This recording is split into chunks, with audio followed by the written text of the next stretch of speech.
Más de 50 cristianos fueron empujados a un túnel estrecho, oscuro y húmedo, mientras los soldados se reían en la entrada, convencidos de que por fin los habían reducido al silencio. No había sillas, no había camas, no había luz. Solo tierra, miedo, y voces temblorosas que aún se atrevían a orar. Mi nombre es Daniel, y aquella noche estaba seguro de que íbamos a morir bajo tierra. Lo que no imaginaba era que, precisamente allí abajo, iba a ocurrir algo que dejaría incluso a los soldados completamente en silencio. Si alguna vez sentiste que querían enterrarte en problemas, en humillación o en injusticia, quédate hasta el final. Dale like a este video, suscríbete y comenta, porque esta historia no es solo de dolor, es de una transformación que demuestra que la fe sencilla de gente anónima puede cambiar incluso el corazón de quienes parecían no tener vuelta atrás. Crecí en una aldea pequeña, rodeada de montañas y campos de maíz. Mi vida cabía en pocas palabras: trabajo, familia y fe. Tenía 29 años cuando todo ocurrió, y mi mayor preocupación hasta entonces era si la cosecha alcanzaría para pagar nuestras deudas y comprarle unos zapatos nuevos a mi hermana menor. Nuestra aldea era humilde: casas de adobe, techos de chapa, perros flacos durmiendo en la calle y niños corriendo descalzos. No teníamos casi nada, pero nos teníamos los unos a los otros. Cuando a una familia le faltaba comida, otra compartía. Cuando alguien enfermaba, aparecían ollas de sopa, remedios caseros y manos dispuestas a ayudar. Y, sobre todo, teníamos algo que nos daba fuerza, pero que a otros les despertaba odio: nuestra fe en Cristo. No había catedral ni grandes templos. Solo una pequeña construcción con paredes agrietadas y bancos torcidos. Pero para nosotros era el lugar más valioso del mundo. Al principio fueron solo rumores. Que en la región estaban persiguiendo a los cristianos, que habían cerrado iglesias, que algunos pastores habían desaparecido. Algunos decían que era exageración, otros contaban nombres y fechas en voz baja. Yo quería creer que eran historias distantes, que a nuestra aldea nunca llegarían. Hasta que una noche, la guerra tocó la puerta. Estábamos cenando un poco de pan duro con café aguado cuando escuchamos el rugido de motores y el golpe seco de las culatas contra las puertas. La casa tembló. Mi madre me miró con el rostro pálido. Mi hermana comenzó a llorar en silencio. Abrí la puerta y la luz de las linternas me cegó por un instante. Varios soldados, armados, llenaban la entrada. Todos afuera. Ahora mismo, ordenó uno, que parecía el líder. ¿Qué está pasando?, pregunté, tratando de mantener la voz firme. Orden superior.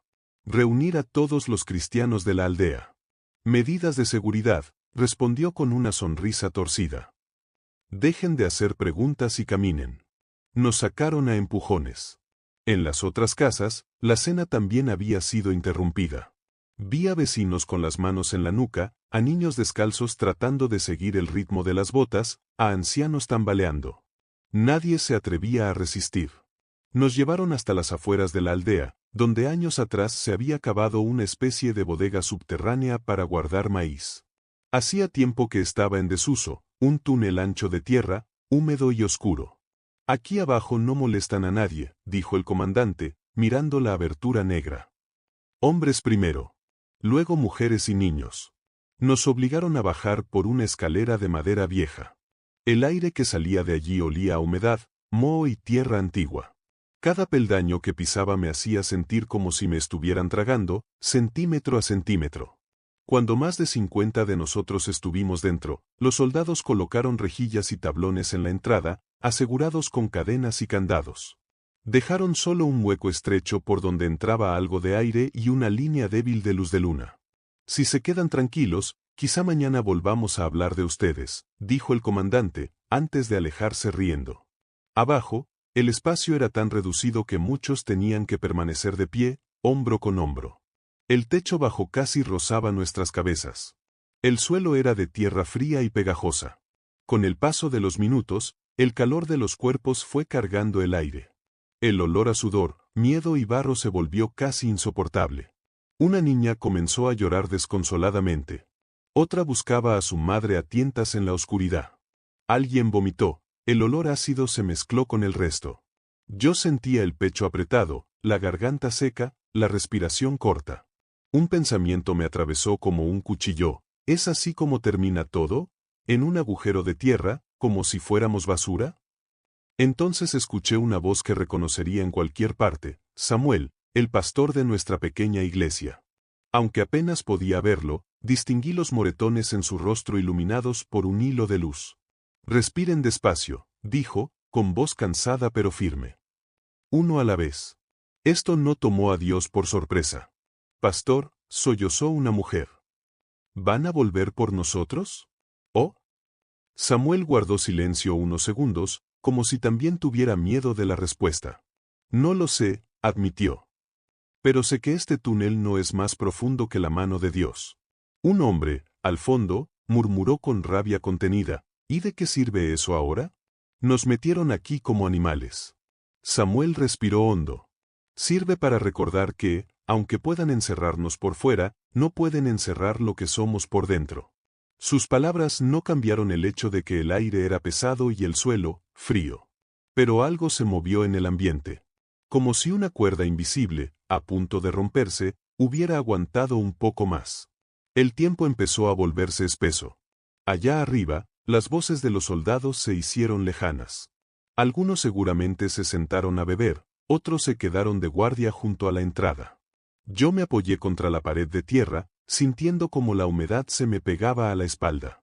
Mi mente comenzó a llenarse de preguntas duras. Si Dios es tan poderoso, ¿por qué permite esto? ¿Por qué no nos defendió? ¿De qué sirve creer si terminamos aquí abajo? Entonces, algo inesperado sucedió. En medio del silencio tenso, una voz anciana empezó a cantar. Era doña Elisa, una mujer mayor que casi no podía caminar, pero que siempre decía que ningún sufrimiento era más fuerte que la esperanza. Su voz era débil, rota, pero cargada de algo que no se puede fingir. Al principio, algunos le pidieron que se callara. No es momento de cantar, susurró alguien. Es momento de pensar cómo salir. Pero doña Elisa siguió.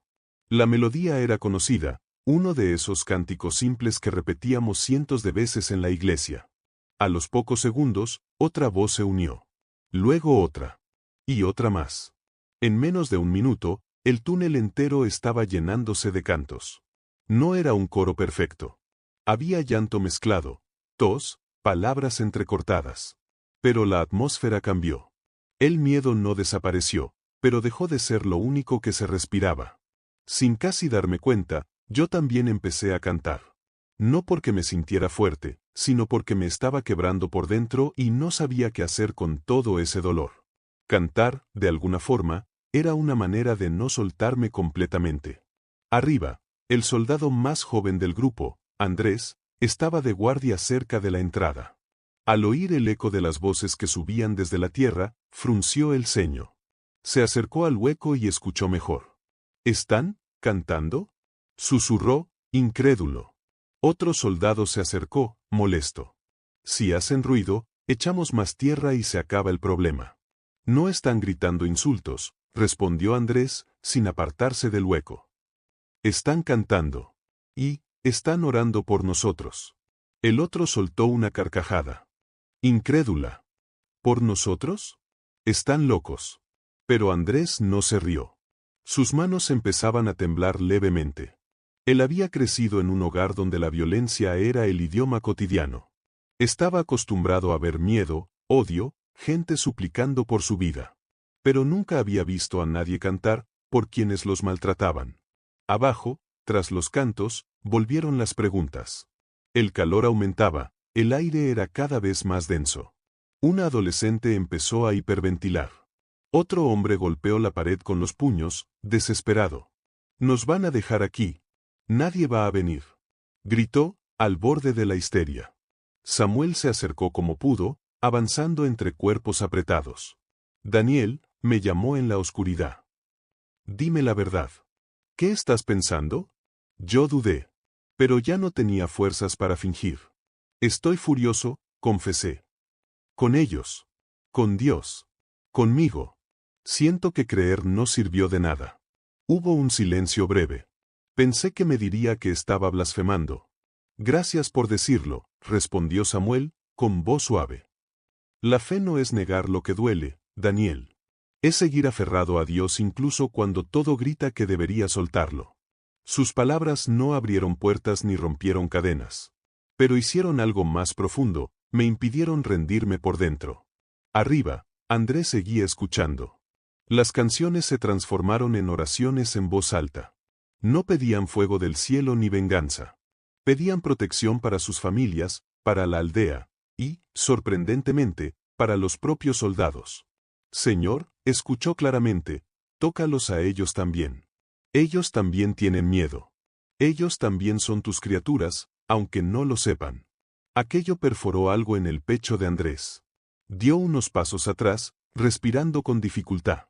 Miró a su alrededor, sus compañeros reían, jugaban a las cartas, se pasaban una botella.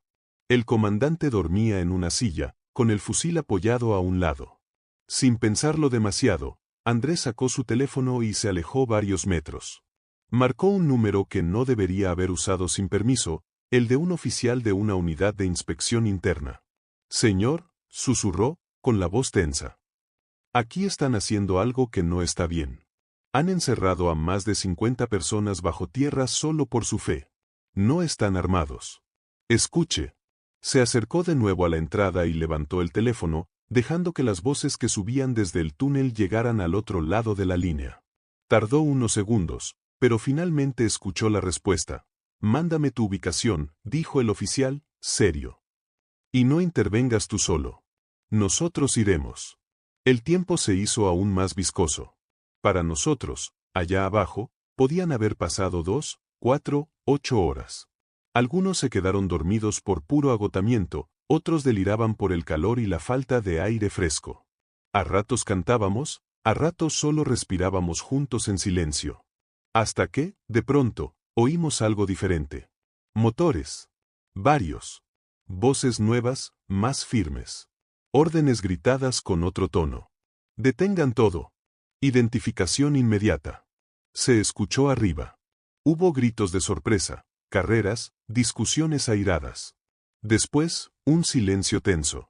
Nosotros nos mirábamos a oscuras, sin entender. Mi corazón latía tan fuerte que me hacía doler el pecho. Entonces escuchamos el sonido más hermoso del mundo, cadenas siendo cortadas, candados golpeando el suelo, tablas moviéndose. Un rayo de luz más amplio atravesó el interior del túnel. El aire fresco bajó como si fuera agua. «Sáquenlos de ahí. Ahora», ordenó una voz distinta, autoritaria. Manos fuertes comenzaron a ayudarnos a subir uno por uno. Cuando por fin salí, tuve que cerrar los ojos por el golpe de luz. Cuando me acostumbré, vi una escena que jamás olvidaré. Algunos de los soldados que nos habían encerrado estaban ahora con las manos en la espalda, desarmados, siendo interrogados por una unidad superior. El comandante tenía el rostro desencajado. Andrés, el soldado joven, miraba hacia el suelo, incapaz de sostener la mirada de nadie. El oficial al mando de la unidad de inspección caminó hacia nosotros. «Lo que han hecho con ustedes es inaceptable», dijo, con la voz cargada de rabia contenida. «Y no quedará impune». Mi madre me abrazó con una fuerza que casi me rompe las costillas. Mi hermana lloraba a un lado. Algunos se arrodillaron en el suelo, besando la tierra dura. Otros simplemente miraban el cielo, como si no pudieran creer que seguía allí. La periodista de una cadena local, que había llegado con la unidad de inspección, se acercó a Samuel con la cámara encendida. «La gente va a querer saber», dijo. «¿Qué fue lo que pasó ahí abajo? ¿Cómo es que no se volvieron locos de miedo y odio?»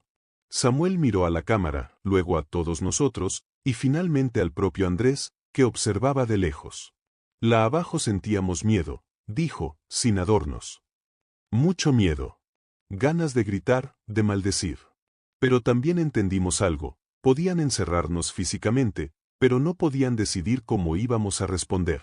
Elegimos cantar. Elegimos orar. No porque fuéramos fuertes, sino porque era la única forma de no convertirnos en lo mismo que nos estaba dañando». La periodista bajó un poco la cámara, con los ojos brillando. «¿Y qué le diría a los soldados que hicieron esto?» Samuel respiró hondo. «Que lo que hicieron es injustificable. Pero también, que no son irrecuperables. Hoy ellos vieron algo que no esperaban ver, gente que no los odió, aunque tenía todo el derecho de hacerlo. Ojalá eso les haga preguntarse quiénes quieren ser a partir de ahora. A un lado, Andrés empezó a llorar en silencio. Días después, supimos que fue él quien hizo la llamada que nos salvó. También supimos que podría haber perdido su carrera, incluso su libertad, por ir contra sus superiores. Meses más tarde, Andrés volvió a la aldea, ya sin uniforme. Vino a pedir perdón. Nadie lo golpeó, nadie lo insultó. Lo recibimos en la pequeña iglesia reconstruida, con la misma canción que habíamos cantado bajo tierra. Él no pudo contener las lágrimas. Esa noche, nos dijo, yo era uno de los que los encerró. Pero también fui uno de los que, por primera vez, escuchó algo más fuerte que las órdenes, sus voces cantando. Y desde entonces no pude seguir siendo el mismo. Al final, la reviravolta no fue solo que salimos vivos de aquel túnel. La verdadera reviravolta fue que, en el lugar donde intentaron apagar nuestra fe, esa fe se hizo tan fuerte que terminó alcanzando incluso a quienes la querían destruir. Si alguna vez sentiste que querían enterrarte vivo en humillación, recuerda esto. Pueden intentar cerrarte caminos, pueden tratar de silenciar tu voz, pero no pueden decidir cómo va a responder tu corazón. Esa elección sigue siendo tuya. Cuéntame en los comentarios, ¿hubo algún momento en tu vida en que pensaste que todo estaba perdido, y de repente, algo cambió?